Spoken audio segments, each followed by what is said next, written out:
When Toyota Gazoo Racing announced their massive partnership with Haas, the entire Formula One paddock assumed one thing: Haas was finally getting the keys to Toyota's legendary Cologne wind tunnel. It is the ultimate aerodynamic cheat code. But Ayao Komatsu just pulled a brilliant strategic misdirection. The real trick Toyota brought to Haas isn't the wind tunnel at all. In fact, switching tunnels right now would actually destroy the team. Instead, Haas is using this partnership to secretly build a bespoke driver-in-loop simulator and a rapid carbon fiber manufacturing hub right in the United Kingdom. This is the exact logistical weapon that has Williams, Alpine, and V-Carb panicking. For years, Haas has been surviving on scraps, fighting a logistical nightmare across 3 different countries just to bring a single upgrade to the track. But this new Toyota injection changes the entire midfield hierarchy. To understand why rivals are terrified, we have to look at the trap Haas just narrowly avoided, and the massive technological leap they are taking behind closed doors. To truly grasp the magnitude of this engineering chess move, we first need to understand the illusion that fooled the entire Formula One media landscape. When the logos of Toyota Gazoo Racing first appeared, the immediate assumption was that Toyota was going to rescue Haas from their aerodynamic limitations. The crown jewel of Toyota's motorsport division is the Cologne wind tunnel in Germany. This facility is essentially mythical in the motorsport world. It is a highly advanced, meticulously calibrated aerodynamic testing facility that has been utilized by some of the most successful teams in Formula One history. McLaren famously utilized the Cologne facility heavily during the period when they were restructuring their own infrastructure, relying on Toyota's state-of-the-art wind belt and superior yaw angle testing capabilities to claw their way back to the front of the grid. Aston Martin also heavily relied on this exact tunnel before their new Silverstone headquarters came online. So, logically, when Toyota stepped back into the premier class of motorsport with Haas, every rival team principal immediately calculated the threat of Haas moving their aerodynamic development to Germany. The paddock braced for a newly energized Haas team armed with superior aerodynamic testing. The media ran with the narrative. The fans believed it. The rivals prepared for it. But this is exactly where Ayao Komatsu demonstrated a level of engineering foresight that fundamentally separates his leadership style from the previous management. He knew that the wind tunnel was a decoy. He recognized that taking the keys to the Cologne facility right now would not be a victory. It would be a catastrophic self-inflicted wound. The trick was not taking the wind tunnel. The trick was recognizing that they didn't need it yet, allowing the rest of the paddock to panic over the wrong threat, while Haas quietly fortified their actual weaknesses. Before we look at the precise trackside advantage Toyota is bringing to the Haas garage this season, let me know your thoughts in the comments. Do you think Ayao Komatsu's methodical engineering approach is the sole reason Haas is outperforming expectations?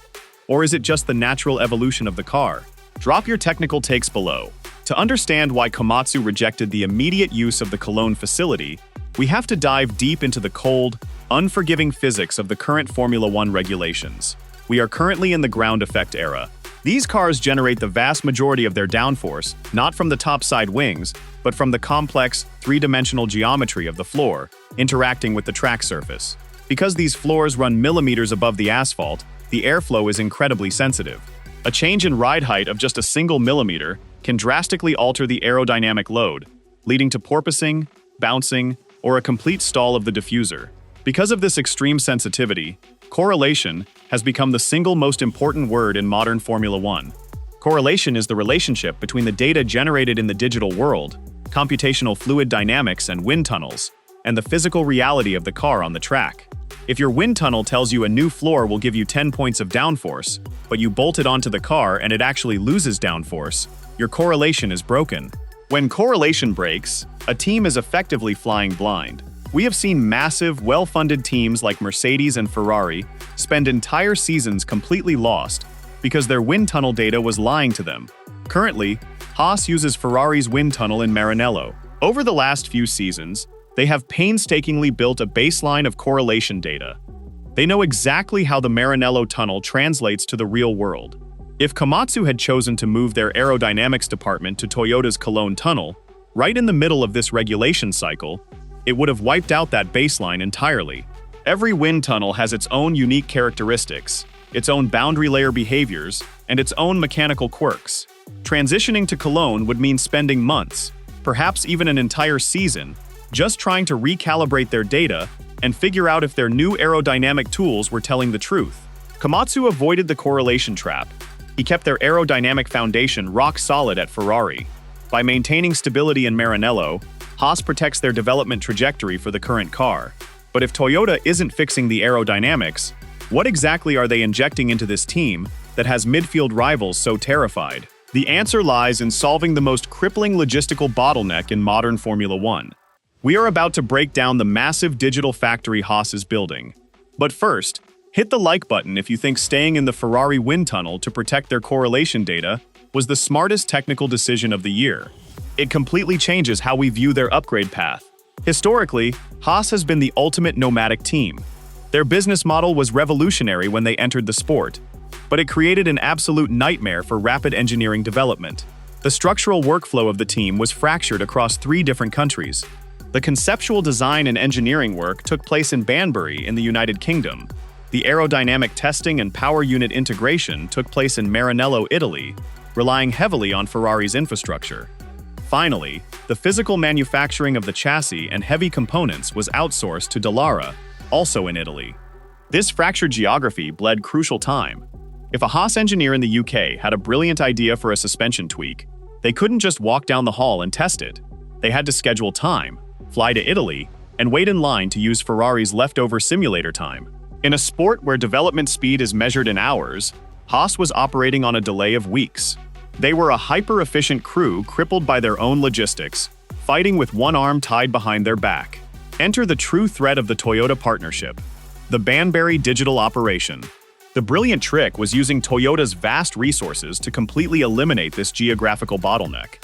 Toyota is injecting the financial and technical capital to build a bespoke, state-of-the-art driver-in-loop simulator right at Haas's headquarters in the United Kingdom. A modern Formula One simulator is not just a highly advanced video game. It is a vital engineering tool that functions with 6 degrees of freedom, perfectly replicating the violent forces, yaw rates, and tire degradation models of the actual car. By bringing this technology in-house, Haas gains the ultimate weapon: real-time correlation. This fundamentally changes the dynamic for the drivers and the engineering staff. No more flying out to Italy. No more waiting for Maranello to graciously grant them an open time slot on a weekend. If the engineers in Banbury design a new front wing geometry in their computational fluid dynamics software on a Tuesday morning, they can load that exact digital model into the simulator by Tuesday afternoon. The drivers can instantly provide feedback on how the virtual upgrade affects the balance of the car, the turn-in response, and the tire wear over a long stint. This immediate feedback loop allows Haas to iterate designs infinitely faster than before. They can test, fail, refine, and perfect new concepts entirely within the walls of their UK base. This new rapid testing capability is exactly what the midfield is lacking. Drop a comment below and let me know. How much of a lap time advantage do you think an in-house driver-in-loop simulator will give the Haas drivers over the course of a 24-race calendar? Will it be enough to consistently challenge for top 10 finishes? But the brilliant trick Toyota brought to Haas doesn't stop in the digital world. Simulating a part is only half the battle. You still have to build it. For years, Haas has relied on external suppliers like Dallara to manufacture their physical upgrades. This reliance on third-party production schedules meant that even if Haas designed a great part, it could take several races before that part actually materialized at the track. While teams like Williams or Alpine could manufacture an emergency floor update in a matter of days within their own factories, Haas had to wait in line. Toyota is completely erasing this weakness by bringing their rapid carbon fiber manufacturing capacity directly into the fold. Toyota Gazoo Racing has extensive experience in high-level motorsport manufacturing, having dominated the World Endurance Championship and the World Rally Championship. They understand the critical importance of rapid prototyping and lightweight composite construction. By integrating Toyota's manufacturing might, Haas is drastically compressing their production lead times. This creates a terrifying synergy for the rest of the grid. Combine the in-house simulator with rapid manufacturing, and you get a team that operates with the agility of a frontrunner. Haas can now simulate a front wing adjustment in Banbury, validate the data instantly with their drivers, and have the physical carbon fiber part produced and cured fast enough to bolt onto the actual car for the very next race weekend. They have taken their biggest historical weakness, production lag, and completely eradicated it. Furthermore, this operational efficiency is a massive advantage in the era of the Formula One cost cap. Every time Haas had to ship parts back and forth from Italy or fly engineers across Europe, it ate into their development budget. By centralizing their digital testing and accelerating their manufacturing with Toyota's help, Haas is streamlining their financial expenditure.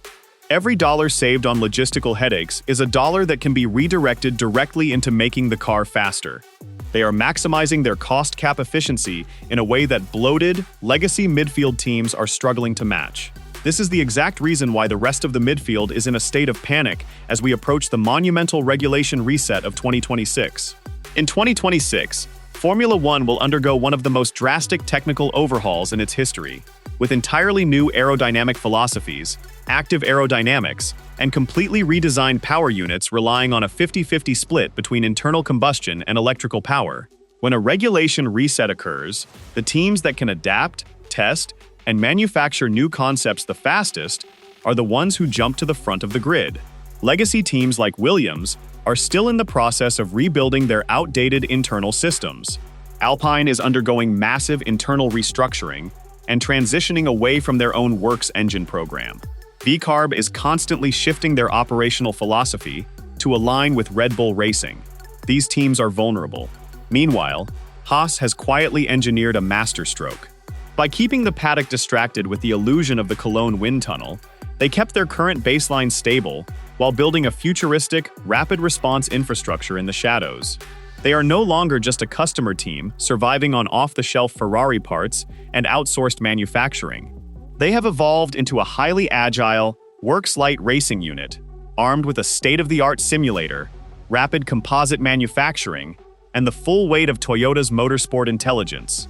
The entire grid was watching the wind tunnel, but the real trick was the digital factory built right under their noses, turning Haas into the most dangerous dark horse of the 2026 era.